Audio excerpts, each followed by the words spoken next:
प्रधानमंत्री हैं, वो सिर्फ और सिर्फ सेल्फ डिसिप्लिन के बदौलत, स्वयं अनुशासित होने के बदौलत जो है मोदी जी देश के प्रधानमंत्री हैं। और तीसरा चीज जो हम आपको कहना चाहते थे सफलता के लिए, तीसरा चीज है अनुशासन। और यहां पर हम छात्रों के लिए अनुशासन का मतलब ये समझाना चाहते हैं कि हम ये आपको कहना चाह रहे हैं कि छात्रों के लिए अनुशासन का मतलब क्या होता है। देखिए, सामान्य तौर पर सामान्य जीवन में अनुशासन का मतलब होता है बड़े लोग आए तो उनका पैर छूकर प्रणाम करना है, छोटे आए उनको प्यार देना है, अच्छे से बात करना है। लेकिन एक छात्र के लिए अनुशासन का मतलब होता है, और इसी अनुशासन पे आप चलिएगा। हम आपको बोल रहे हैं, हम आपके मार्गदर्शक हैं, हम आपके शिक्षक हैं, हम आपको बोल रहे हैं आप हमको पैर छू करके एकदम प्रणाम नहीं कीजिए, इससे हमको तनिक भी दुख नहीं होता है। लेकिन अगर कोई बच्चा अपना होमवर्क नहीं करता है तो इस चीज से हमें बहुत दुख होता है। तो एक छात्र के लिए अनुशासन का मतलब क्या है, इसको ध्यान से सुनिएगा। एक छात्र के लिए अनुशासन का मतलब होता है कि आपने जो अपने लिए लक्ष्य बनाया है, उस लक्ष्य को पाने के लिए आप डेली बेसिस पर एक रूटीन बनाइए। और आप देखेंगे बहुत सारे लोग होते हैं रूटीन बना लेते हैं, 2 से 4 फिजिक्स पढ़ेंगे, 4 से 6 केमिस्ट्री पढ़ेंगे, 6 से 8 बायोलॉजी पढ़ेंगे, 8 से 10 हिस्ट्री पढ़ेंगे। इस प्रकार का रूटीन आज तक किसी का ना सफल हुआ है ना कभी सफल होगा। आप पढ़ाई को लेकर के जो रूटीन बनाइए, आप पढ़ाई को लेकर जो रूटीन बनाइए, एक दिन का रूटीन बनाइए, एक दिन का रूटीन बनाइए, और उस एक दिन के रूटीन को आप पूरा कीजिए।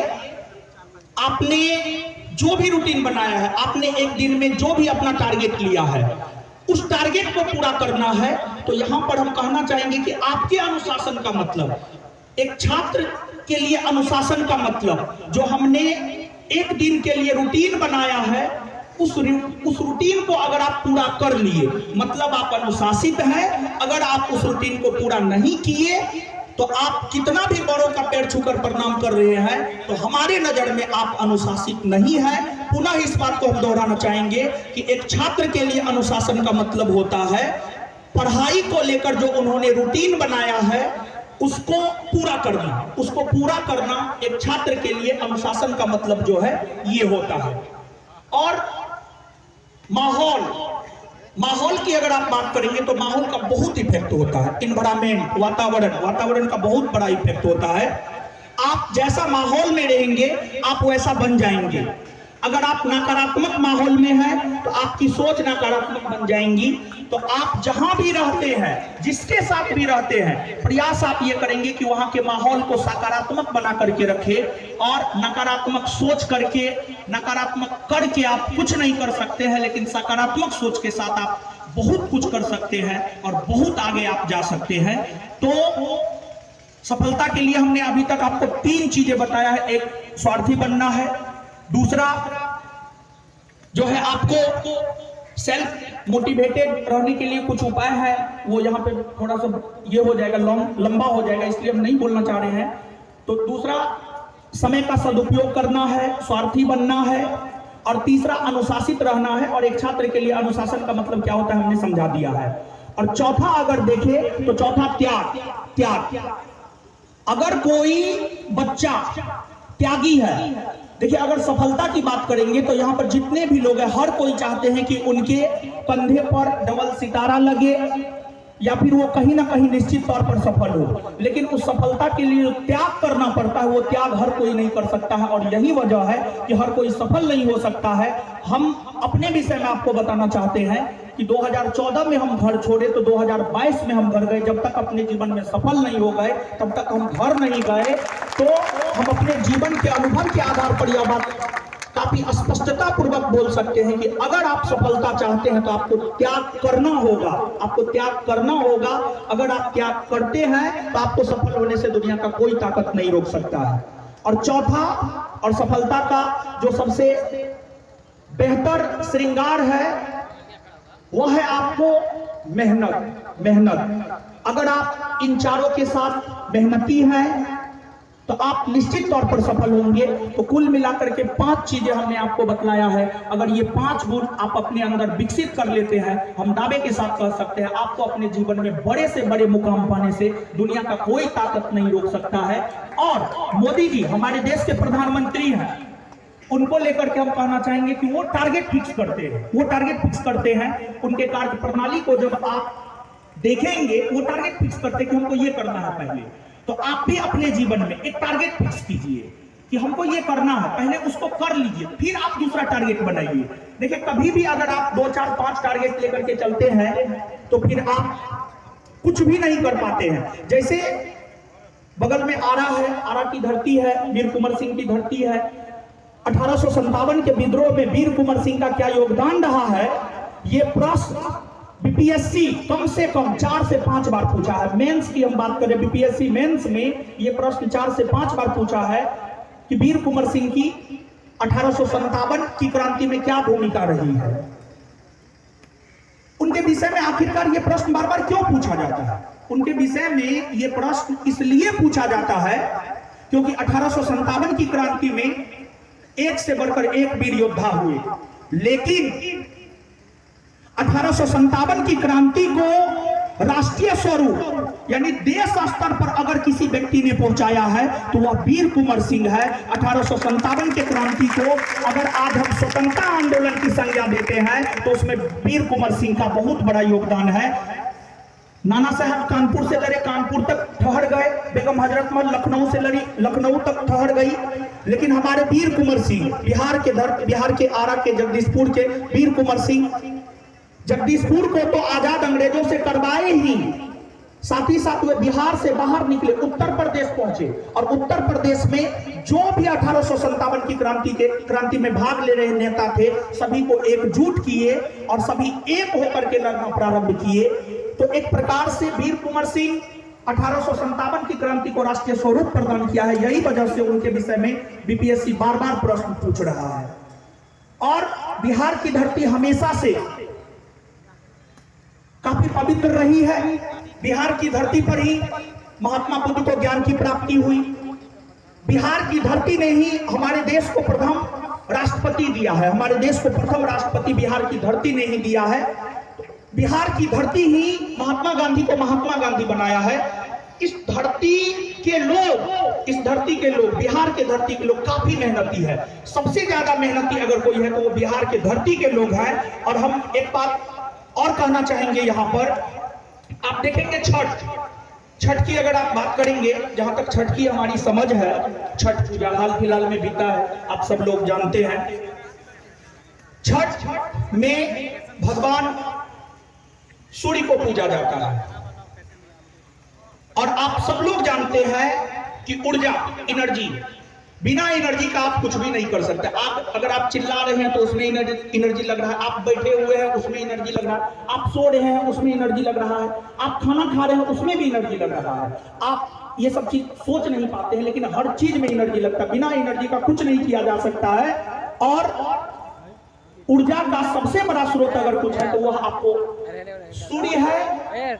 और हम बिहारवासी सूर्य की आराधना करते हैं, सूर्य की पूजा करते हैं। हम बिहारवासी छठ इसलिए करते हैं, हम बिहारवासी छठ की पूजा जो करते हैं उसमें उगते हुए सूर्य और डूबते हुए सूर्य दोनों को अर्घ देते हैं। तो छठ को लेकर के हम ये बात कहना चाहते हैं कि पूरे विश्व के लोगों को बिहार का शुक्रगुजार होना चाहिए कि अगर सूर्य अपने तापमान को बढ़ा देता है तो इस संसार का विनाश हो सकता है, लेकिन हम बिहारवासी साल में 2 बार छठ करके सूर्य के गर्मी को रोकने का प्रयास करते हैं, उनको अर्घ देते हैं, उनको पानी चढ़ाते हैं कि सूर्य अपने कंट्रोल में रहे, सूर्य के तापमान से बहुत ज्यादा परेशानियों का सामना हम लोगों को नहीं करना पड़े। तो कुल मिलाकर के हम ये कहना चाहते हैं कि बिहार की धरती काफी पवित्र धरती है, यहाँ के लोग काफी मेहनती है, यहाँ के लोग चाहे तो कुछ भी कर सकते हैं। तो आगे जो घोषणा है, एक बात तो हमने आपको बतला दिया है कि अगर आप अपने जीवन में सफल होना चाहते हैं तो आपके भीतर कौन से 5 गुण होना चाहिए।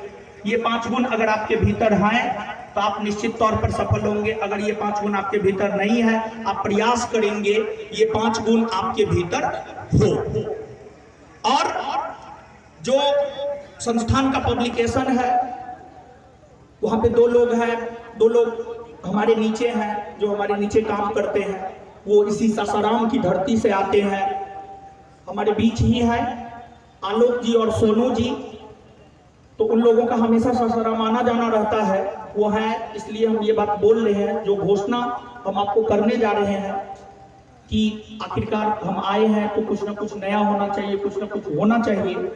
तो घोषणा हम ये करना चाह रहे हैं, शिक्षा के क्षेत्र से रहे हैं, शिक्षा के क्षेत्र में ही घोषणा करने जा रहे हैं। ज्ञान बिंदु जीएस एकेडमी पटना संस्थान के द्वारा जो भी बुक आने वाले दिनों में पब्लिश किया जाएगा, जो भी मटेरियल आने वाले दिनों में पब्लिश किया जाएगा, चाहे वो बिहार एसएससी को लेकर हो, बीपीएससी को लेकर हो, एसआई को लेकर हो यानी दरोगा को लेकर हो, या फिर बिहार पुलिस को लेकर के हो, हमारे पब्लिकेशन के द्वारा जो भी बुक छापा जाएगा वो सारा book Mahavir quiz and test centre से जुड़े छात्र एवं छात्राओं को हमारे पब्लिकेशन और हमारे संस्थान के तरफ से निःशुल्क दिया जाएगा। और यहाँ पर कहाँ है सोनू जी और आलोक जी? सोनू जी आप यही के नाम है, आ जाइए। सोनू जी और आलोक जी ये दोनों जो है हमारे लिए हमारे पब्लिकेशन के लिए काम करते हैं, सासाराम के ही हैं। तो इन्हीं दोनों को ये दायित्व देते हैं कि हमेशा जो भी बुक हमारा पब्लिश होगा 7 दिन के भीतर जो है ये लोग बुक पहुंचाएंगे यहाँ पे। ये सोनू जी हो गए और ये आलोक जी हो गए, ये दोनों जो है हमारे पब्लिकेशन के लिए काम करते हैं।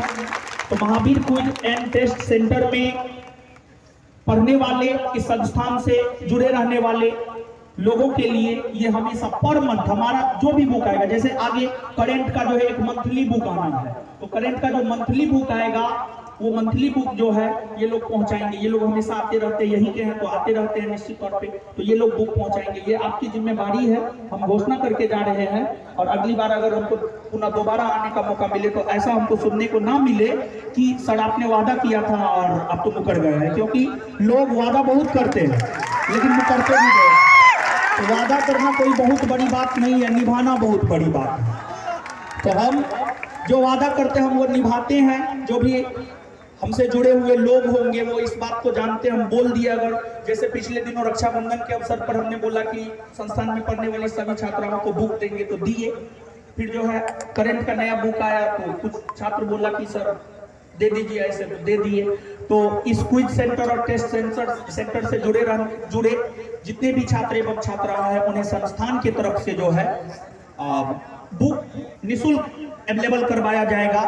और अगर सासाराम से कोई भी लोग पटना आते हैं, पटना में अगर आपको पढ़ने में प्रॉब्लम हो रहा है, पढ़ाई में प्रॉब्लम हो रहा है, अगर आप पैसा की वजह से कोचिंग ज्वाइन नहीं कर पा रहे हैं, अगर आप पैसा की वजह से किताब नहीं खरीद पा रहे हैं, अगर आप पैसा की वजह से कलम नहीं खरीद पा रहे हैं, तो आप हमसे जरूर मिलिए। हम हमेशा मिलते हैं अपने संस्थान में प्रत्येक शनिवार को रात में 7:30 बजे के बाद। इस प्रकार का अगर कोई दिक्कत है तो आप आइए, हम समाधान निश्चित तौर पर करेंगे आपका। थोड़ा सा हमसे मिलने में जो है थोड़ा सा वेट करना पड़ेगा, तो जो है थोड़ा वेट करना पड़ेगा, तो वेट करवाना हमको अच्छा नहीं लगता है, लेकिन फिर भी क्या करें, इतना बिजी शेड्यूल है कि थोड़ा सा वेट करना पड़ेगा। अगर आप आएंगे तो आपको वहां पर निश्चित तौर पर सहायता प्रदान किया जाएगा। और पटना में महेंद्रू में जो है एक SC/ST अम्बेडकर छात्रावास है, अम्बेडकर छात्रावास है। अम्बेडकर छात्रावास के छात्रों के लिए जो है संस्थान में शिक्षा निःशुल्क किए हुए हैं। बस उस छात्रावास का जो है एक पेड है वो लेकर के आता है, तो उन छात्रों को हम निःशुल्क पढ़ाते हैं। देखिए हम भी ऐसा नहीं है कि बहुत अच्छे फैमिली से बिलोंग करते थे, ऐसी कोई बात नहीं है। हम भी एक किसान फैमिली से बिलोंग करते हैं, और एक किसान को कितना अधिक समस्या होता है, किसान अपने बच्चों को कितना कठिनाइयों में रह करके पढ़ाने का काम करते हैं। इस चीज को हमने अपने जीवन में महसूस किया है, तो इसलिए जो चीज हमने अपने जीवन में झेला है, अगर हमसे जुड़े कोई लोग हैं, अगर हमें क्षमता है तो हम उनको निश्चित तौर पर मदद करते हैं, स्पेशली शिक्षा के क्षेत्र में। जैसे कि हम हॉस्टल भी चलाते हैं, तो हॉस्टल में 50 लड़का है और 50 के 50 लड़का का एजुकेशन हम फ्री किए हुए हैं, पूर्णतः एजुकेशन फ्री किए हुए हैं। तो एजुकेशन के क्षेत्र में लगातार हम भी प्रयास कर रहे हैं। बस यही है कि आप लोग मेहनत कीजिए, जहां पर हमारे मार्गदर्शन की जरूरत होगी आप हमें याद कीजिएगा, हम निश्चित तौर पर आएंगे। बस यही है। और जय बिहार, जय भारत, जय बिहार, जय भारत, जय Mahavir quiz and test centre संस्थान। भारत माता की, भारत माता की, भारत माता की। और एक चीज और है कि देखिए 2017 से हम इस फील्ड में, शिक्षा के क्षेत्र में 2017 से है। हमेशा विद्यार्थी को मोटिवेट करने के लिए बहुत कुछ हम करते रहते हैं। तो इस बार जो है एक हमारा वीडियो वायरल हो रहा है कि इस बार 1275 वाले वैकेंसी में हमारे संस्थान से जुड़े अगर कोई भी छात्र या छात्रा टॉप 20 में आता है, यहाँ पे गौर कीजिएगा, हमारे संस्थान से जुड़े हमसे पढ़ने वाले। देखिए हमारा अपना मानना है कि हम जिसका नमक खाए हम कर्ज सिर्फ उसी का उतारेंगे। तो हमारे संस्थान से जुड़े जो भी छात्र एवं छात्राएं हैं, अगर वो टॉप 20 में आते हैं, उन्हें संस्थान की तरफ से जो है बुलेट उपहार के तौर पर दिया जाएगा। तो आप सभी लोग मेहनत कीजिए, अगर आप सभी लोग आएंगे तो सबको देंगे। अब देखते हैं कितने लोग आ पाते हैं, कितने लोग नहीं आ पाते हैं। और एक उससे भी बड़ा घोषणा हम अपने हॉस्टल के लिए किए थे कि हमारे हॉस्टल में जो 50 छात्र रह रहे हैं, अगर 50 में 50 लोग का रिजल्ट हो जाता है। पिछले बार हमारे हॉस्टल से 50 में 33 का रिजल्ट हुआ, फाइनल रिजल्ट 33 का हुआ। ऐसे 50 में मेंस निकला था 48 का, लेकिन फिजिकल जो है, फिजिकल कुछ लोगों का गिर गया, तो फिजिकल गिर गया तो फाइनली 33 आ पाया। इस बार टारगेट है हर रूप में अपने हॉस्टल के बच्चों को तैयार करे, हर प्रकार के चीज़ों से तैयार करे। अभी भी उन लोगों को फिजिकल भी करवा रहे हैं ताकि जो है फिजिकल उनका नहीं गिरे। 50 में 50 अगर हो जाता है और उसमें अगर हमारे हॉस्टल का कोई लड़का टॉप 1 में आता है, रैंकर बनता है। हमारे हॉस्टल में सब जहर सब है, एकदम जहर है। आप विश्वास नहीं कीजिएगा कि करंट का 100 क्वेश्चन देते हैं 10 से 15 मिनट में खत्म, और उसमें भी बहुत सारे ऐसे लोग होते हैं जिसको 100 में 100 आता है, 90 प्लस। 50 में से मान लीजिए 33-35 लड़का को आता है 90 प्लस। तो उन लोगों के लिए एक अनाउंसमेंट हम अपनी तरफ से किए थे। ये सब बात आपको बताने का नहीं है, लेकिन फिर भी ये सब चीज़ एक मोटिवेशन देता है उन लोगों के लिए। जैसे हम जिस गाड़ी पे चढ़ते हैं, हमारी गाड़ी का जो भी कीमत है, उस कीमत का जो भी गाड़ी वो पसंद करेगा, अगर हमारे हॉस्टल का कोई लड़का और उसका रैंक 1 आता है तो हम उसको फोर व्हीलर गिफ्ट करने जा रहे हैं। तो कुल मिलाकर के हम यही कहेंगे कि सब लोग मेहनत कीजिए, सब पढ़े, सब बढ़े। और शिक्षा ही ऐसा चीज है जिसके बदौलत आप कुछ भी कर सकते हैं। अगर अभी आप हमको सुन रहे हैं तो शिक्षा की वजह से ही सुन पा रहे हैं, और यही है। तो एक बार पुनः जो है Mahavir quiz and test centre के सक्रिय सदस्य, यहाँ से सफल होने वाले सभी छात्र, हमारे भाई बहन, अभी इस क्विज सेंटर और टेस्ट सेंटर से जुड़े सभी छात्र एवं छात्राओं का तहे दिल से धन्यवाद, और मंच पर उपस्थित सभी गणमान्यों का बहुत बहुत धन्यवाद। स्पेशली विशेष तौर पर रजनीकांत सर का भी विशेष तौर पर धन्यवाद। पुनः कभी हमें मौका मिला तो हम आपका मार्गदर्शन करने के लिए जरूर आएंगे। और ये मेरा पहला सार्वजनिक भाषण था। हो सकता है अगर हमसे कोई भूल हो गई हो तो अपना भाई, अपना दोस्त, अपना मित्र, अपना मार्गदर्शक समझ करके और आगे जो भी शिक्षा के क्षेत्र में अगर आपका भी कोई विचार है, शिक्षा के क्षेत्र में ऐसे मेरा थोड़ा विचार काफी व्यापक है, हम उन चीजों पे काम भी कर रहे हैं, लेकिन जब तक चीजें सफल नहीं हो जाती तब तक हम शेयर नहीं करेंगे। शिक्षा में विकास को लेकर अगर आपके मन में कोई विचार है तो आप हमें जरूर साझा करें, क्योंकि जरूरी नहीं है कि हम ही सिर्फ बेहतर सोच सकते हैं, आप भी हमसे बेहतर सोच सकते हैं। और एक स्टेटमेंट लास्टली हम कहना चाहेंगे, ये हमारा स्टेटमेंट नहीं है, स्टीव जॉब्स का नाम आप सुने होंगे, स्टीव जॉब्स का नाम आप सुने होंगे। उनका ये स्टेटमेंट है, stay foolish stay hungry, stay foolish stay hungry. इसका मतलब क्या है? ज्ञान प्राप्त करने के लिए हमेशा आपको नीचे झुक करके रहना पड़ेगा। ज्ञान प्राप्त करने के लिए हमेशा आपके भीतर एक भूख होनी चाहिए। स्टीव जॉब्स का नाम अगर आज हम इसलिए ले पा रहे हैं क्योंकि उनमें सीखने की एक भूख थी। कभी भी सीखने की भूख को खत्म नहीं होने दीजिएगा, कभी भी सीखने की भूख को खत्म नहीं होने। Stay foolish stay hungry. जय बिहार, जय भारत, भारत माता की जय। धन्यवाद आप सभी लोगों को।